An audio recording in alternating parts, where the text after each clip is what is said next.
நான்லாம் ஆடு வளர்க்கலைங்க. வளர்க்க கற்றுக்கிட்டேன். விளையாட்டா 4 ஆடு வாங்கிட்டு வந்தேன். 4ம் சினையா இருந்துச்சுது. குட்டி போட்டுச்சுது. அப்படியே அதை அப்படியே பராமரித்து கொஞ்சம் கொஞ்சமாக டெவலப் பண்ணி இன்றைக்கி வந்து 40 ஆடு வச்சுருக்கிறேன். 2.5 வருஷம் இருக்குது.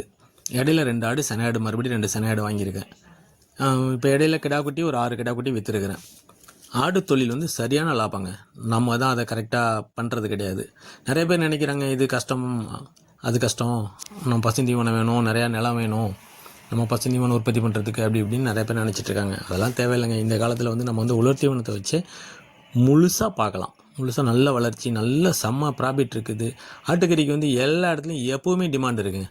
எங்கேயுமே நீங்கள் உங்களுக்கு அர்ஜெண்ட்டாக டக்குன்னு ஒரு ஃபோன் பண்ணி சொன்னால் வியாபாரி வந்து டக்குன்னு தூக்கிட்டு போயிடுவாங்க. முடிஞ்ச அளவுக்கு வியாபாரி தவிர்த்து நம்ம வந்து நேரடியாக நம்ம கன்சியூமர்கிட்ட நம்மளே கொடுக்கலாம். கொடுத்தா இன்னும் நமக்கு லாபம் தான். ஆடு வளர்க்குறதுல ரொம்ப முக்கியமானதுன்னா கண்டிப்பாக நம்ம வந்து லிவர் டானிக் கொடுக்கணுங்க. நிறைய பேர் வந்து லிவர் டானிக் கொடுக்கறது கிடையாது. கண்டிப்பாக லிவர் டானிக் கொடுக்கணும். லிவர் டானிக் கொடுத்தோன்னு வச்சிங்களேன், அந்த செரிமான பிரச்சனை சுத்தமாக இருக்காது. நல்ல பசி எடுக்கும், நல்ல பசியை தூண்டும். அதே போல் இந்த கல்லீரல் வீக்கம், நுரையீரல் பிரச்சனை, இந்த மாதிரி எந்த ப்ராப்ளமுமே ஆட்டுக்குட்டிக்கு வராது. நல்லா பசி எடுக்கும். எவ்வளோக்கு எவ்வளோ சாப்பிடுதோ அவ்வளோக்கு எவ்வளோ நமக்கு வெயிட் ஏறிட்டுருக்கும். 1.5 மாத குட்டிலேருந்து நம்ம கொடுக்க ஆரம்பிக்கலாம். 1.5 மாத குட்டினா ஒரு எம்எல் கொடுத்தா போதும். இதே ஆடாக இருந்து 20 கிலோ 15 கிலோவுக்கு மேலே இருந்துச்சுன்னு வச்சுங்களேன், வாரத்துக்கு 2 டைம் 5 ml. இதே 1.5 மாத குட்டின்னு வச்சுங்களேன், 1 ml கொடுங்க.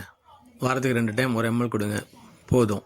நல்லா ஆக்டிவாக இருக்கும், நல்லா சாப்பிடும், நல்லா பசியை தூண்டுங்க. அதோட வேலை வந்து நல்லா பசியை தூண்டு, நுரையீரல் தொற்று இந்த மாதிரி பிரச்சனைகள்லாம் வராது. அதே போல் கண்டிப்பாக குடல் புழு நீக்க மருந்து கண்டிப்பாக கொடுக்கணுங்க.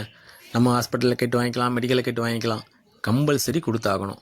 கிடா குட்டியாக இருந்துச்சுன்னு வச்சுங்களேன், 2.5 மாதத்துக்கு ஒரு டைம் கண்டிப்பாக கொடுக்கணும். அது கொடுத்தா தான் நமக்கு வந்து ஆடு நல்லா தெளிஞ்சு முடி கொட்டி ஒரு மாதிரி நல்லா தெளிஞ்சு பலவலம் நல்லா மினுக்காக சல்லுன்னு வெயிட்டு போட ஆரம்பிக்கும். கண்டிப்பாக அது கொடுத்தே ஆகணும். அதே போல் சினையாட்டுக்கு வந்து கம்பல்சரி கொடுக்கக்கூடாது. அதை ஆடு குட்டி போட்டதுக்கப்புறம் தாயாட்டுக்கு கொடுக்கலாம். தாயாட்டுக்குன்னா ஒரு 20 நாள் 25 நாளைக்கு அப்புறம் நீங்கள் வந்து கொடுக்கலாம். குடல் புழு நீக்க மருந்து கொடுத்தீங்கன்னா குடல் ஃபுல்லாக சுத்தமாகிடும். அதே போல் நம்ம டிவார்மிங் கொடுத்ததுக்கப்புறம் 2 வாரத்துக்குள்ளார ஆடு வந்து தாயாடு பருவத்துக்கு வந்துடும். நமக்கு அந்த 2 மாதம் கேப் இருந்தால் போதும். 2 மாதம் கேப் இருந்தாலே போதும் நமக்கு. திருப்பி அது ரொட்டீனாக வந்துகிட்டே இருக்கும். நீங்கள் இதை மட்டும் கண்டினியூவாக ஃபாலோ பண்ணி பாருங்கள். ஆடு வளர்க்குறது வந்து ரொம்ப ஈஸிங்க. நம்ம வந்து கஷ்டம்னு நினைக்கிறோம், ஆனால் கஷ்டம்லாம் கிடையாதுங்க. நான்லாம் ரொம்ப சிம்பிளாக 4 ஆட்டில் ஆரம்பித்து இன்றைக்கி வந்து 40 ஆடு இருக்குது. ஒரு 5 6 வித்தாச்சுது.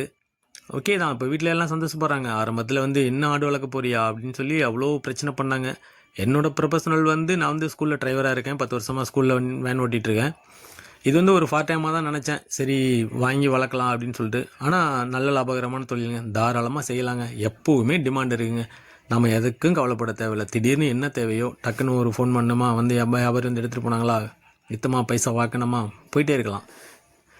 கண்டிப்பாக நீங்கள் வந்து குடல் புழு நீக்க மருந்தும் லிவர் டானிக்கும் கம்பல்சரி கொடுத்துட்டே வாங்க. கண்டினியூவாக கொடுத்துட்டே வந்துட்டு இருந்தீங்கன்னா நல்ல லாபமான தொழிலுங்க. எல்லோரும் செய்யலாங்க. வீட்டில் இருக்க லேடிஸ் எல்லாம் செய்யலாங்க. இப்போ 100 நாள் வேலைக்கு போகிறவங்களாம் எவ்வளோ பேர் இருக்காங்க. எல்லோரும் சிட்டியில் எல்லாம் பாருங்கள், நிறைய பேர் வில்லேஜில் தான் இருக்கிறோம். நல்லா செய்யலாம். அதே போல் ரொம்ப இடம்லாம் தேவையில்லைங்க. இது வந்து மொத்தமே எனக்கு வந்து 20 சென்ட் தாங்க இந்த இடம். செட்டு வந்து நான் இதுக்காக செட்டு போடல, மாட்டுக்கொட்டாய் வச்சுருக்கிறோம். மாட்டுக்கொட்டாய் இருந்துச்சு, மாடு வச்சுருந்ததுனால அப்போ போட்டது. இப்போ மாடு நம்மக்கிட்ட இல்லை, ஒரு மாடு தான் இருக்குது. அதனால் அந்த இடம் சும்மா இருக்குன்னு சொல்லிட்டு வாங்கிட்டு வந்தேன். அதை அப்படியே நல்ல ப்ராஃபிட்டான தொழில்னா இப்போ வீட்டில் ஒய்ஃபுலேருந்து அக்கா தங்கச்சிங்கம்மா எல்லாருமே சந்தோஷப்படுறாங்க. பிள்ளைங்க வரைக்கும் எல்லாருமே சந்தோஷப்படுறாங்க. பரவாயில்ல அப்படின்னு சொல்லிட்டு. எனக்கு வந்து அவங்க வந்து திட்டுனோன்னு ஒரு வெறி வந்துச்சுது. இது எதுக்கிட்ட உனக்கு தேவையா, ஆடு எதுக்கிட்ட வாங்கிட்டு வந்தேன்னு சொல்லி என்ன திட்டினாங்க. எனக்கு அதில் ஒரு வெறி வந்துச்சுது. என்ன நம்ம யதார்த்தமாக விளையாட்டாக வாங்கிட்டு வந்தோம், இப்படி சொல்கிறாங்களேன்னு சொல்லிட்டு செம்மையாக சக்ஸஸ் பண்ணியாச்சுங்க. 2.5 வருஷம் கஷ்டப்பட்டுருக்கிறேன்.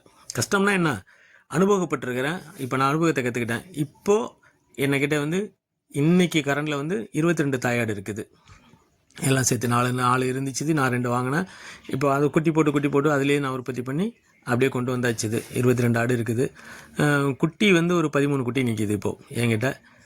நான் எப்படியும் வந்து இன்னும் ஒரு 12 மாதத்தில் 40-50 ஆடு ஒரு வாய்க்கு கொண்டு வந்துடுவேன். எப்படியும் வந்துடலாம். 50 ஆடு கொண்டு வந்துடலான்னு ஒரு ஆசை இருக்குது. ஓகே, ட்ரை பண்ணுவோம்.